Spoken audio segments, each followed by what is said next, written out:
Kalau memang ibadah itu membuka pintu rezeki, kenapa orang yang tinggal di masjid, jaga masjid, sholatnya nggak tinggal, kok nggak kaya-kaya? Ini pertanyaan yang cerdas sekaligus agak liar. Yang pertama, kita perlu memahami apa itu rezeki.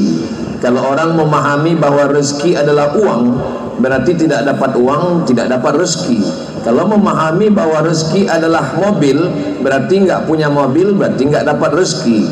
Maka makna rezeki, kata Syekh Muhammad Mutawalli Asy'arawi dalam kitab Al-Fatawa Al-Kubra, semua kebaikan yang membawa kita kepada ridha Allah, itulah rezeki. Kalau kita punya teman yang baik, mengajak kita untuk beribadah, menegur kita dalam nahi mungkar, mengingatkan kita dalam kepayahan kesulitan, menyenangkan hati kita saat kita diterpa bala musibah, itu adalah rezeki. Tapi kita selama ini tidak menganggapnya sebagai rezeki.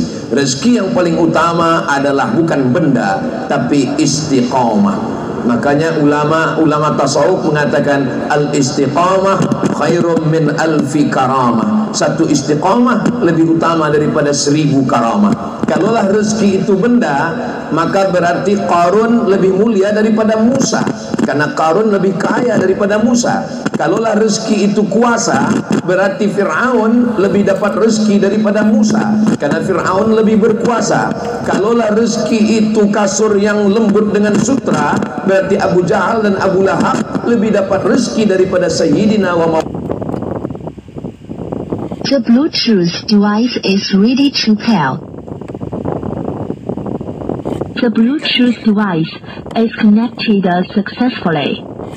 Anda yang sebelumnya orang menganggap rezeki adalah harta, tahta, wanita, Toyota.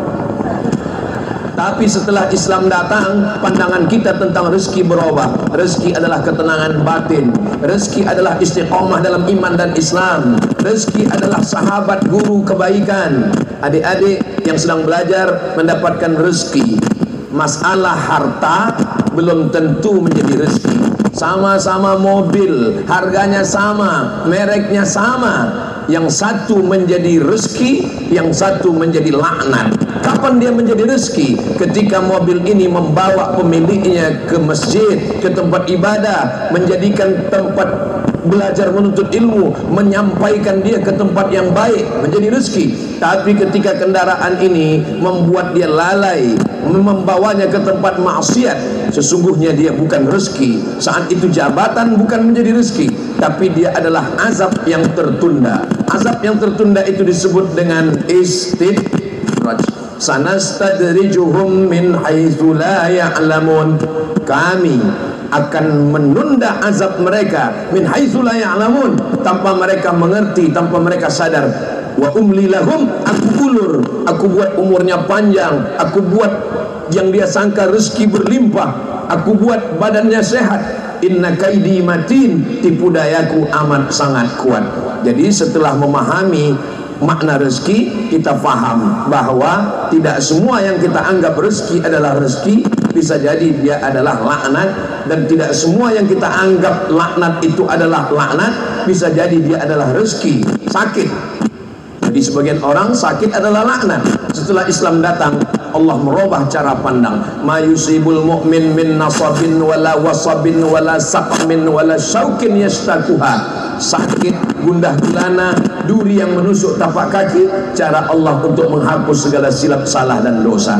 Adapun kenapa orang ini kaya, ini tidak kaya, kita disuruh berusaha, bercocok tanam, bisnis dengan tetap tidak meninggalkan sholat. Adapun orang yang hanya sholat tanpa berusaha berikhtiar, maka tidak akan mungkin dia bisa kaya raya. Tapi kalau Allah mau, tak ada yang mustahil. Innama amruhu idza arada syai'an ayakula lahu kun fayakun. Insyaallah talibul mujtahid Muhammad, beliau nanti ibadahnya tetap rajin dan diberikan Allah rezeki berlimpah dalam bentuk harta dan kekuasaan, insyaallah. Amin ya rabbal alamin. Yang kedua, apa itu ridha? Ridha artinya sururul qalbi bimururil qada. Hati merasa tenang dan bahagia ketika takdir Allah terjadi. Apa tanda ridha seorang guru kepada murid?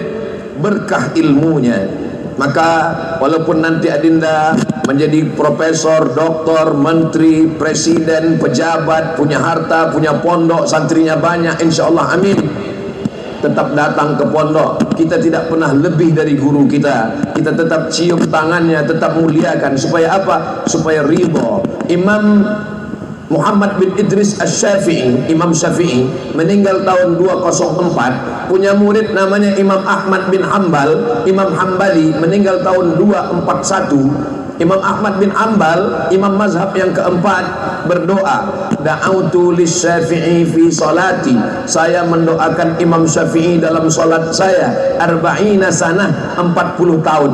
Begitulah murid mencari ridha gurunya. Bagaimana sikap kita terhadap guru kita? Kal mayyiti baina ghasilihi, seperti mayat di hadapan orang yang memandikannya. Pernah melihat mayat dimandikan?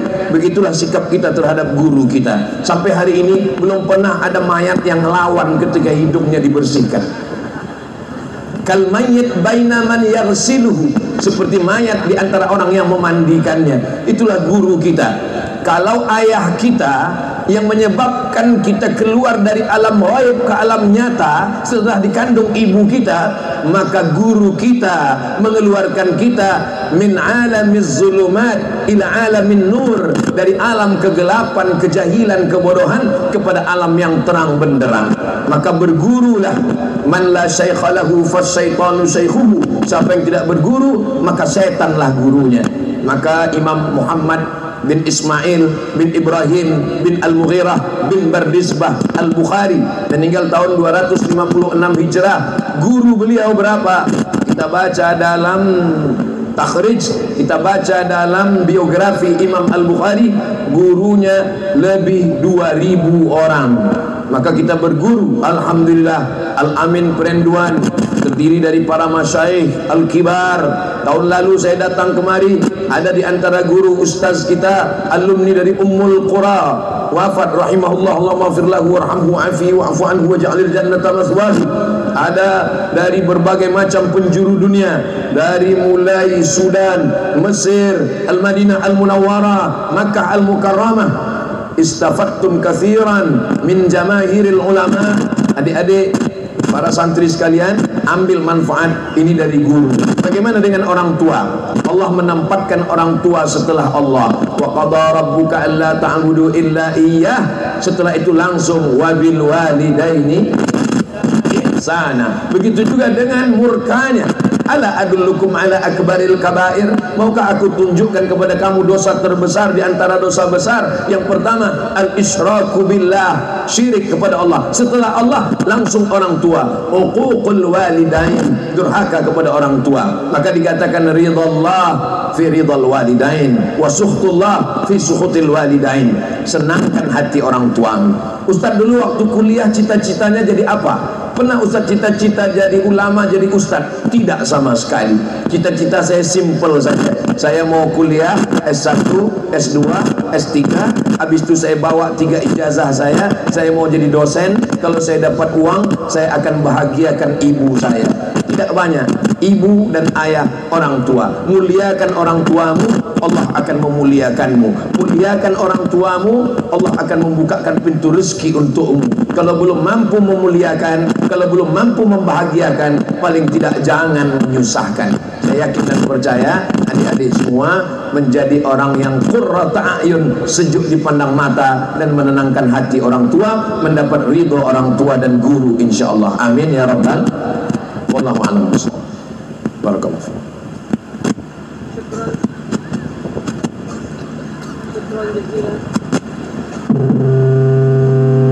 على توصيتكم.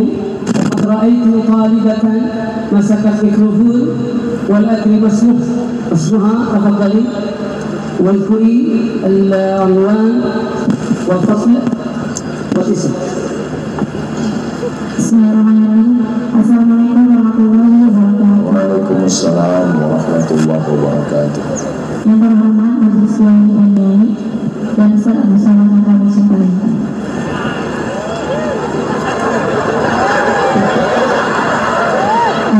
Nama saya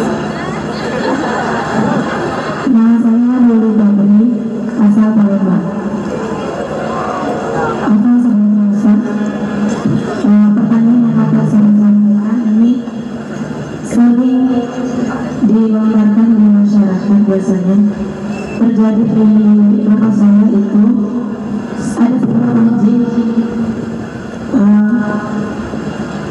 yang disediakan sajadah oleh seorang bandar narkoba. Lalu sajadah ini tidak pernah digunakan oleh masyarakat sana karena masyarakat mengira kalau menggunakan sajadah ini haram begitu. Jadi bagaimana cara kami menanggapi pemikiran masyarakat yang seperti ini? Contohnya, wa anfiqu, berinfaklah, min thayyibat, thayyib yang baik-baik, kulu, makanlah, min thayyibat yang baik-baik. Innallaha thayyibun, Allah maha baik, la yaqbalu illa thayyiban, Allah tidak menerima kecuali yang baik-baik saja. Lalu bagaimana sikap kita kalau ada orang datang ke tempat kita memberikan semen, memberikan batu bata, memberikan sajadah? Apakah kita mesti tanya ini dari uang baik atau dari narkoba atau ganja? Maka kita berhusnuzon kepada orang. Ya ayyuhalladzina amanu, hai orang beriman, ijtanibu katsiran minazzan, jangan kamu berburuk sangka. Sikap kita kepada saudara kita, la tajassasu, jangan mencari-cari kesalahan. Jasus boleh di pondok. Adapun orang al-mujahirun, mujahirun adalah orang yang menunjukkan dosanya dengan bangga.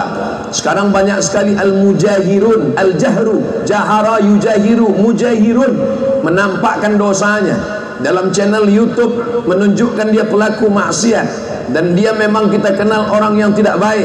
Maka kita menyelamatkan diri. La tarkanu ilal ladzina zalamu fatamassakumun nar. Jangan kamu mendekat kepada orang zalim, nanti kamu terkena jilatan api neraka. Begitulah Allah menyelamatkan kita. Perbuatannya mungkar, man ra'a minkum mungkaran, siapa di antara kamu melihat kemungkaran, maka robah. Kalau punya kekuasaan, biadih, tangkap dia, serahkan ke BNN, Badan Narkotika Nasional. Fa'illam yastati, kalau tidak sanggup, fabilisani, dengan lisan, sampaikan ke dia, innamal khamru wal maisir wal ansab wal azlam rijsun min amali syaitan fajtanibu. Kalau tidak sanggup, fabiqalbi, diam. Tapi jangan lupa, wadzalika adhaful iman, itu adalah perbuatan selemah-lemah iman. Umat ini mulia bukan karena hajinya bolak-balik. Umat ini mulia bukan karena dia salat tahajud malam. Umat ini mulia, kata Allah, kuntum khaira ummah, kamu umat yang paling baik. Kapan? Ta'muruna bil ma'ruf wa tanhauna 'anil munkar. Dalam hadis Nabi katakan, la ta'murunna bil ma'ruf, ajak orang berbuat baik, wa la tanhauna 'anil munkar, larang mereka dari perbuatan munkar, perbuatan maksiat, narkoba. Kalau kamu tidak melakukan nahi munkar, la yusikanna ayyab'atsallahu 'alaikum iqaban, dikhawatirkan nanti Allah akan menurunkan hukuman, tsunami, gempa bumi, bencana, angin puting beliung. Ketika musibah itu datang, summa tad'unahu, lalu kamu berdoa kepada Allah, fala yustajabu lakum, doa kamu tidak dikabulkan Allah. Kenapa pelaku dosa itu merasa perbuatannya tidak dosa? Karena orang yang baik diam. As-sakitu 'anil haq, kata Imam Abu Ali Ad-Daqqaq yang dikutip oleh Imam An-Nawawi, as-sakitu 'anil haq syaitan akhras. Orang yang diam melihat kemungkaran, maka dia adalah setan bisu. Sudah setan bisu lagi. Mudah-mudahan kita semua terselamatkan dari perbuatan mungkar ini, insyaallah. Amin. Wallahu a'lam.